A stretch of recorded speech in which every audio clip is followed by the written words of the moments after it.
शिष्य की परीक्षा लेने का प्रयास किया।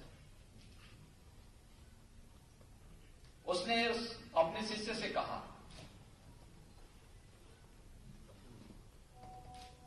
कि भाई तुम किसी लायक नहीं हो, बहुत अच्छा काम हो। उसने अच्छा कार्य करने का प्रयास किया, बहुत अच्छा करने का प्रयास किया, लेकिन वो देखता था कि उसके जो अन्य सहयोगी थे उनको तो गुरु का आशीर्वाद आसानी से मिल जाता था, लेकिन वो सबसे अच्छा प्रदर्शन करता था उसको नहीं मिल पा रहा था। एक दिन हो गया, उसने कहा कि गुरुदेव मुझे भी बताइए कि आखिर मेरी मुक्ति कब होगी। मुक्ति की परिभाषा हम सब अपने अपने अनुसार अलग अलग क्षेत्र में कर सकते हैं। मुझे कब सफलता मिलेगी? तो उन्होंने कहा कि भाई देखो, तुम्हारे लिए ये कठिन होगा, लेकिन तुम अगर चाहते ही हो, इस वृक्ष पे जितने पत्ते हैं ना, इतने पत्तों यानी इतनी बार तुम्हें जन्म लेना पड़ेगा तब तुम्हें मुक्ति मिलेगी। तो बड़ा उछला, वो खुश हुआ। उसके गुरु ने कहा कि तुम ऐसे खुश क्यों हो रहे हो? उसने कहा यानी ये सब गिने जा सकते हैं ना, और ये गिनती है इनकी, यानी मैं इतने जन्मों तक मुझे आप जैसे किसी न किसी संत पुरुष की सेवा करने का अवसर प्राप्त होगा, और उसके बाद अगर मुझे मुक्ति प्राप्त होती तो मैं धन्य धन्य अपने आप को महसूस करूंगा। और गुरु ने कहा कि नहीं, मैंने तुम्हारी परीक्षा लेने के लिए कहा था, तुम पहले से पारंगत हो, पहले से पास हो, तुम्हारी मुक्ति स्वतः तुम्हारे कृत्यों से स्वयं हो चुकी है। और मुझे लगता है एक सकारात्मक दृष्टिकोण व्यक्ति को सदैव आगे बढ़ने के लिए प्रेरित करती है। भारत की संसदीय लोकतंत्र की प्रणाली ने अपने लोकतंत्र के 3 महत्वपूर्ण स्तंभ रखे: विधायिका को, कार्यपालिका को और न्यायपालिका को। इन 3 महत्वपूर्ण स्तंभों में चौथे स्तंभ के रूप में स्वतःस्फूर्त भाव के साथ जो स्तंभ जुड़ता है वह है मीडिया, वह है पत्रकारिता। यानी अगर लोकतंत्र में इस चौथे पायदान को हम नजरअंदाज कर दें तो लोकतंत्र की स्थिति त्रिशंकु जैसी हो जाती है। पर याद रखना, त्रिशंकु का कोई लक्ष्य नहीं होता। त्रिशंकु अपने स्थान पर एक जगह से दूसरी जगह तक घूमता है, लेकिन किसी एक लक्ष्य तक नहीं कभी पहुंच पाता। हमें लोकतंत्र को त्रिशंकु नहीं बनने देना है। लोकतंत्र शासन की योजनाओं को अंतिम पायदान पर पहुंचाने और समाज के प्रत्येक व्यक्ति के चेहरे पर खुशहाली लाने का एक सबसे सशक्त माध्यम हो सकता है, लेकिन इसमें मीडिया की एक बहुत बड़ी भूमिका हो सकती है, बहुत बड़ी भूमिका हो सकती है। लेकिन इस भूमिका का निर्वहन हम तभी कर पाएंगे जब हम ईमानदारी से अपनी भूमिका का निर्वहन करें। एक सकारात्मक चर्चा को, एक सकारात्मक लेखनी को, एक सकारात्मक आलोचना को जब हम आगे बढ़ा सके। हम एक छोटे से सभागार में यहां बैठे हैं, स्वाभाविक रूप से हम सबकी बात यहां पर सीमित लोगों तक पहुंच रही है, लेकिन यही बात जब मीडिया के माध्यम से पहुंचती है तो लाखों और करोड़ों लोगों के बीच में वो बात पहुंचती है। अब याद करिए, आपकी लेखनी किसी एक सकारात्मक भाव को लाखों और करोड़ों लोगों तक पहुंचाती है तो मां सरस्वती भी इस बात के लिए अपने आप को धन्य मानती होगी कि मैंने बहुत अच्छे व्यक्ति को लेखनी पकड़ाई है। लेकिन अगर लेखनी लाखों और करोड़ों लोगों के मन में नकारात्मक भाव पैदा करती होगी तो मां सरस्वती भी अपने को कोसती होगी कि किस व्यक्ति को मैंने लेखनी पकड़ा दी है। और इसलिए मैं आप सबका आह्वान करूंगा, संसदीय व्यवस्था में, संसदीय लोकतंत्र में संसदीय पत्रकारिता की भी वही भूमिका है। अक्सर आप देखते होंगे बहुत सारी चीजों का मंच होता है हमारी विधायिका, हमारा संसदीय मंच। बहुत सारी चर्चाएं होती हैं, अलग अलग उसके नियम हैं। अक्सर होता है लोग उसका उल्लंघन करते हैं। अगर हर व्यक्ति उन नियमों का पालन करते हुए अपनी बात को सदन में मर्यादित तरीके से रखें तो सदन के पास इतना समय होता है कि सारे मुद्दों को एक साथ हम समेट सकते हैं, अपनी बात को भी दमदार तरीके से रख सकते हैं। और मैंने इस बात को अक्सर महसूस किया कि कितना मजबूत आधार होता है हमारी विधायिका का, जहां पर जब कोई सदस्य किसी एक महत्वपूर्ण मुद्दे को वहां पर रखता है, कैसे वह आम जन की आवाज बन जाती है, कैसे वह जन आंदोलन का आधार बन जाता है। हम लोगों ने बहुत बार इसको महसूस किया है। लेकिन जब किसी विधायिका में उठने वाले महत्वपूर्ण मुद्दों तक हम उसके भवनों की दीवारों तक कैद करके रख देते हैं, उस पर हमारी लेखनी नहीं चल पाती है, तो स्वाभाविक रूप से वह जन आंदोलन का हिस्सा नहीं बन पाती। उससे लाभान्वित होने वाली मानवता उससे वंचित रह जाती है। और तब प्रत्यक्ष नहीं लेकिन अप्रत्यक्ष रूप से इस प्रकार के गड़घरे में हम स्वयं खड़े होते हैं।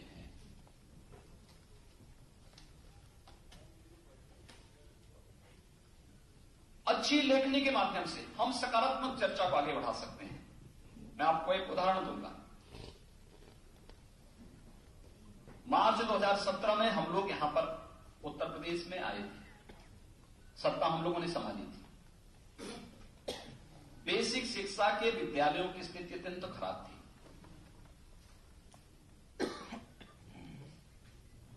मैं जनपद बस्ती में गया था, वहां एक विद्यालय के बारे में बड़ी चर्चा हो रही थी कि साहब इस साल वो विद्यालय बंद हो जाएगा। तो मैं लोगों की बात सुन रहा था, तो हमें साहब वहां पे संख्या मुश्किल से 15-16 बची हुई है, इस साल बंद हो जाएगा और फिर उन बच्चों को उसकी जगह कुछ और कोई व्यवस्था कर देनी चाहिए। मैंने कुछ बोला नहीं, बात सुनी, उसके बाद मैं वापस लखनऊ आया। मैंने कहा एक बस्ती जनपद में एक विद्यालय ऐसा है, न जाने हमारे पास प्रदेश के अंदर 653 तो नगर निकाय हैं, 60,000 से अधिक ग्राम पंचायतें हैं, राजस्व गांवों को अगर हम लोग लेते हैं तो लगभग ये संख्या 2 लाख तक पहुंचती है। तो न जाने कितने विद्यालय ऐसे बंद हो रहे होंगे। क्या कोई योजना चल सकती है? तो मेरे मन में आया कि लोगों से मैं आह्वान करता हूं कि हर जनप्रतिनिधि एक एक विद्यालय गोद ले ले। मैंने शिक्षकों से भी, प्रशासनिक अधिकारियों से भी, पुलिस अधिकारियों से भी, जनप्रतिनिधियों से भी, सबसे मैंने अपील की। समाज के ऐसे अन्य गणमान्यों से भी मैंने अपील की कि आप एक एक विद्यालय गोद ले लीजिए।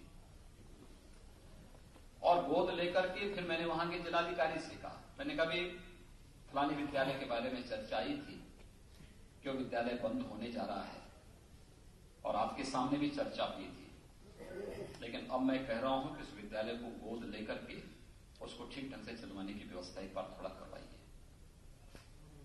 जो भी शिक्षक हैं, जो भी लोग वहां पे कार्यरत हैं, उन लोगों से कहें कि एक बार गांव में घर घर जाकर घूम लें, जितने अभिभावक हैं उनके साथ एक बार थोड़ा मीटिंग कर लें, विद्यालय की व्यवस्था में थोड़ा साफ सफाई की व्यवस्था कर लें, टॉयलेट की व्यवस्था के लिए पैसे आपके पास होंगे ठीक, नहीं तो जन सहयोग से इस कार्य को करवाइए। शर्त यह कि हम सरकार से कोई पैसा नहीं देंगे, ये सारा कार्य जन सहयोग से होना चाहिए। एक नौजवान प्रधानाचार्य के रूप में वहां गया, उसने अपने वेतन से पैसा निकाला, उसने विद्यालय की पुताई करवाई, जो पेड़ जमे थे निकाले, साफ सफाई की।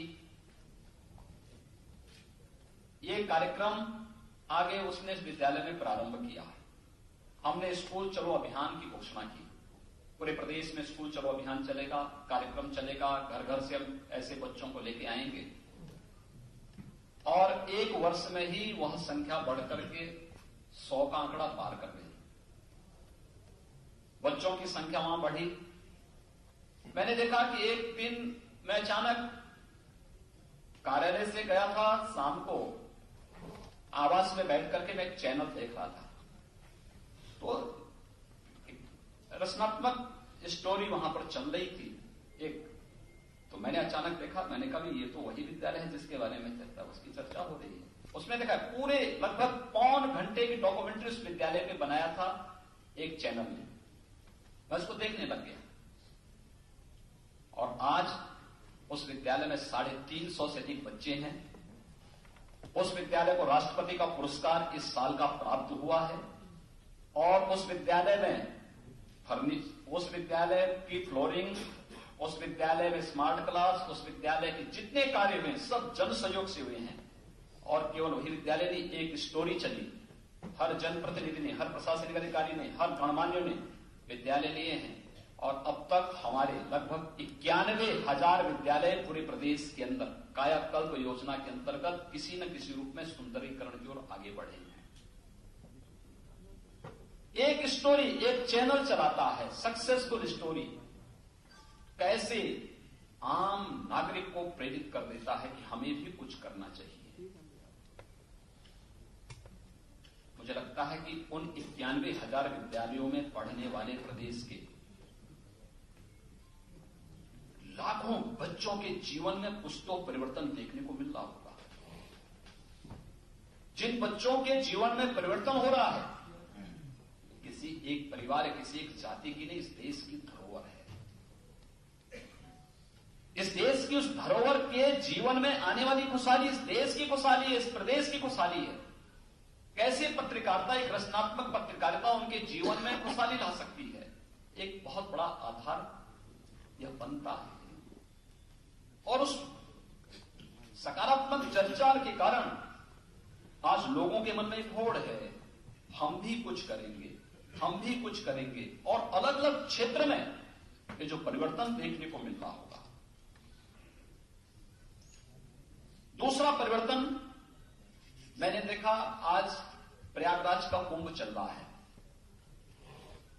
प्रयागराज में प्रारंभ में एक कुंभ का आयोजन होना है। लोगों का अपना अपना दृष्टिकोण होगा। मेरे लिए महत्वपूर्ण था कि आयोजन उत्तर प्रदेश के अंदर हो रहा है तो देश और दुनिया आएगी, उत्तर प्रदेश के परसेप्शन को सुधारने का एक अवसर हमारे पास होगा। उत्तर प्रदेश के बारे में लोगों के मन में जो धारणाएं बन चुकी हैं, गांठ बन चुकी है, इन गांठ को सुधारने का एक अवसर हमारे सामने होगा। और मैंने एक साथ जहां कुंभ के लिए भारत सरकार से भी और आदरणीय प्रधानमंत्री से भी चर्चा की कि हम कुंभ को बहुत अच्छे ढंग से प्रस्तुत करना चाहते हैं, हमें सहयोग की आवश्यकता है। उसी समय प्रवासी भारतीय दिवस की चर्चा होने लगे, तब भी मैंने आवेदन किया। मैंने कहा इसको भी हम यूपी में कराना। उन्होंने कहा क्या क्या कराएंगे आप? मैंने कहा नहीं, हम दोनों करवाएंगे। कहा कि क्यों? मैंने कहा नहीं, यूपी के परसेप्शन को बदलना है, लोग यूपी के बारे में लोगों की धारणा को बदलना है, तो हमें इस बात को आगे बढ़ाना होगा। मुझे याद है जब प्रवासी भारतीय दिवस की पहली बैठक लेने के लिए मैं काशी गया था, प्रशासन के साथ चर्चा हुई, तो मैंने केवल मीडिया से जुड़े हुए लोगों को अपने पास बुलाया और मैंने उनसे एक बात का आग्रह किया। मैंने कहा काशी के बारे में केवल प्रधानमंत्री जी की पूरी जिम्मेदारी नहीं है, या केवल मुख्यमंत्री के रूप में मेरी ही जिम्मेदारी नहीं है, यहां के सांसद और विधायकों की ही जिम्मेदारी नहीं है, ये जिम्मेदारी आप सबकी भी उतनी ही है। और मैं केवल एक बात चाहूंगा, जो अच्छा हो रहा है उस पर आप थोड़ा लिखें, जो अच्छा होगा उस पर आप थोड़ा अच्छा करें। ये चीजें अगर आगे बढ़ेंगी तो आप देखना बहुत अच्छा कार्यक्रम यहां पर हो सकता है। और मैं सचमुच धन्यवाद दूंगा काशी से जुड़े हुए सभी पत्रकार मित्रों को, जिन्होंने बहुत सकारात्मक लेखनी उसके साथ जोड़ी, काशी के बारे में, काशी के अतीत के बारे में, काशी के प्रमुख स्थानों के बारे में, काशी से जुड़े हुए उन सभी स्थलों के बारे में, काशी में इस 15वें प्रवासी भारतीय दिवस का क्या महत्व है, किस रूप में हम इसे आगे बढ़ा सकते हैं। आज वह दृश्य वहां पर आया और अब तक का 15वां प्रवासी भारतीय दिवस देश के अंदर 15 हो चुके हैं। किसी प्रदेश की राजधानी के बाहर का एक पहला अवसर था और अब तक का सबसे सफलतम प्रवासी भारतीय दिवस था। 7,000 से अधिक अप्रवासी भारतीय इस प्रवासी भारतीय दिवस के कार्यक्रम में भागीदार बने थे। उसके बाद वह डेलीगेशन वहां से वो पूरा प्रवासी भारतीय दिवस में भागीदार बनने वाले प्रवासी भारतीयों का सभी लोग आए थे प्रयागराज कुंभ में। और प्रयागराज कुंभ में आए तो लोगों के मन में धारणा थी हम प्रयागराज जाएंगे। पहले बड़े लोग इस अनमनस्क से थे, जैसे कोई उनके अंदर उत्सुकता नहीं। सबसे बड़े डेलीगेशन थे, जैसे मलेशिया से 400 से अधिक लोग आए थे, मॉरिशस से 400 से अधिक लोग आए थे। तो मैंने उनसे पहले इस बारे में कहा, मैंने कभी आप कुंभ में आएंगे अच्छा रहेगा। कहां देखते हैं कुंभ की ये कॉफी टेबल बुक बनाई थी तो हमने उनको सबको उपलब्ध कराया। तो लोग मुझसे पूछते थे क्या ये सही है क्या। मैंने कहा मैं इसीलिए तो कह रहा हूं कि आप लोग कुंभ में चलिए और कुंभ में स्नान भी करिए।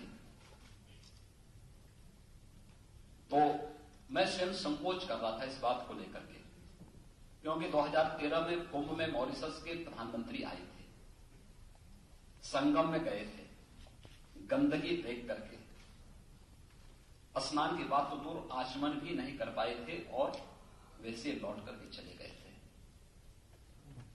तो ये दुखद स्मृति उनके मन में थी। लेकिन इस बार मॉरिशस के प्रधानमंत्री से मैंने आग्रह किया, उन्होंने अपना कार्यक्रम भी दिया। स्नान का पहला कोई कार्यक्रम नहीं था, लेकिन जब संगम में स्वच्छता देखी और एक साथ पर्याप्त मात्रा में जल और हजारों लोगों को डुबकी लगाते हुए देखा, रोक नहीं पाए। अपने परिवार के साथ वे भी डुबकी लगा लिए वहां पर। 3,000 से अधिक जो अप्रवासी भारतीय प्रयागराज में आए, उन सभी ने भी प्रयागराज में डुबकी लगाई। प्रयागराज में हमने इस बारे में कहा कि ठीक आखिर कैसे ये हो सकता है, हजारों वर्षों से कुंभ चल रहा है, हमें इस सिटी के बारे में भी तो कुछ सोचना चाहिए। पब्लिक से बातचीत किया, फिर मीडिया का सहयोग मांगा। उसका परिणाम किस रूप में था कि लोगों ने बहुत पॉजिटिव तरीके से लिया, हजारों अतिक्रमण हटाए।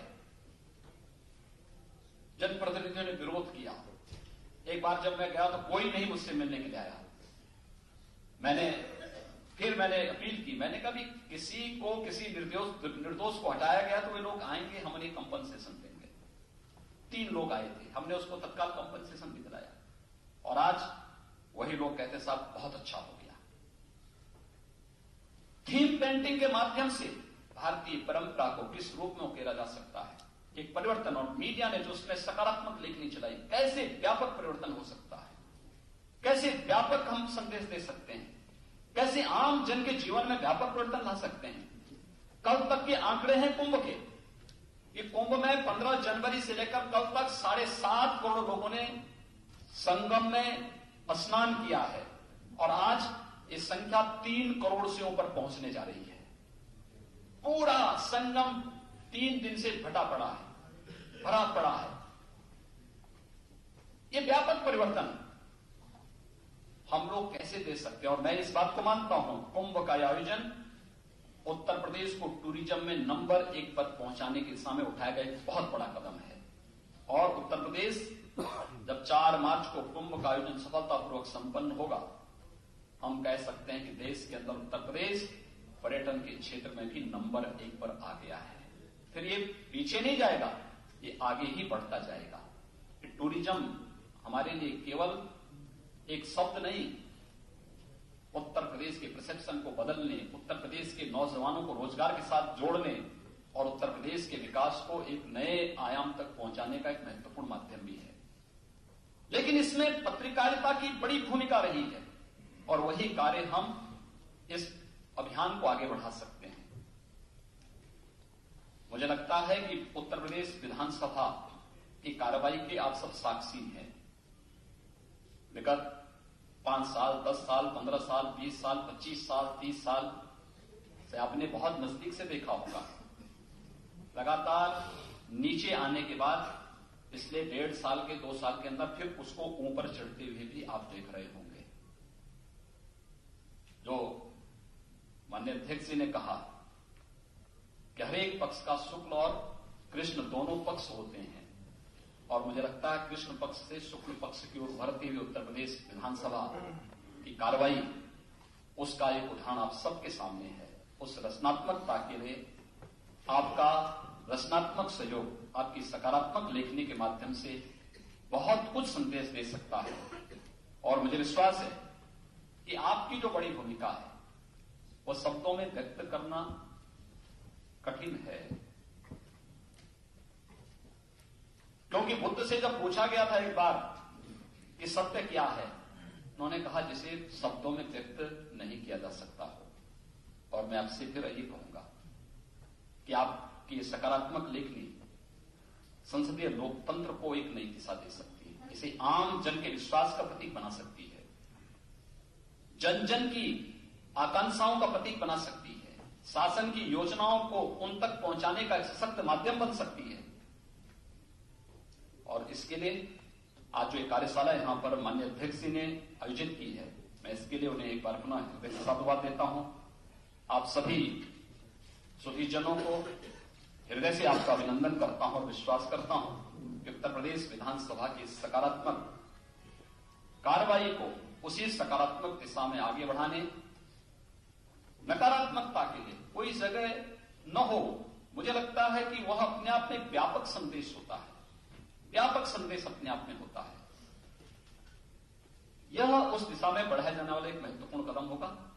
मैं एक बार पुनः इस पूरी कार्यशाला के लिए अपनी शुभकामनाएं देता हूं और विश्वास व्यक्त करता हूं कि समय समय पर इस प्रकार की कार्यशालाएं अगर होती रहें तो बहुत सारी चीजों का आदान प्रदान करने में मदद मिल सकती है।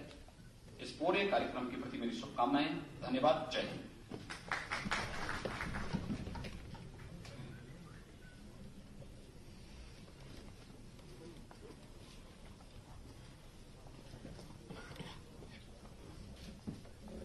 संगोष्ठी का के प्रति आभार व्यक्त करने एवं धन्यवाद ज्ञापन करने हैं माननीय संसदीय कार्य मंत्री जी से अनुरोध करता हूं। जी, उत्तर प्रदेश के यशस्वी मुख्यमंत्री जी, मंच पर विराजमान सम्माननीय, जहां तक मेरी याद है मैं अभी राजनाथ सिंह जी से भी बात कर रहा था, सूर्य जी से,